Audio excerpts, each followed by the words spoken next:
est importante et la réponse est oui.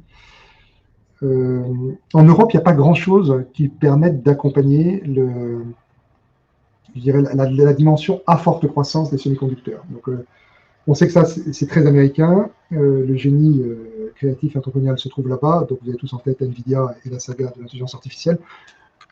En Europe, vous n'avez pas d'équivalent. Donc, la réponse était dans la question, c'est si on veut y être, il vaut mieux faire un ETF fortement marqué américain sur ces métiers-là. Si on a un drapeau de Bruxelles sur la tête, il y a ASML, qui est quand même un peu incontournable. Je rappelle qu'eux fabriquent les équipements qui permettent de fabriquer les semi-conducteurs. Ils sont en gros les seuls sur leur technologie, ils sont planétaires, ils ont comme client TSMC ou Intel. C'est une société admirable qui est à la pointe de la technologie. C'est une société extraordinairement sensible à la politique, à l'espionnage,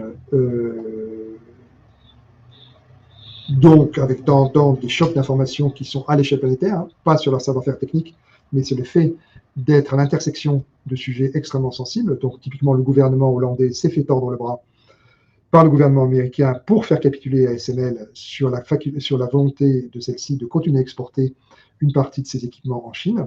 Donc ASML ne peut plus importer, de toute façon ne pouvait pas déjà depuis de longues années, mais ne peut même plus envoyer des produits relativement bas de gamme. Donc ça, c'est le risque. Mais elle domine absolument de la tête et des épaules ce métier qui est très singulier, qui est de fournir des équipements aux fabricants de semi-conducteurs. Il y a très très peu d'acteurs, ils sont leaders, le reste est soit japonais, soit américain.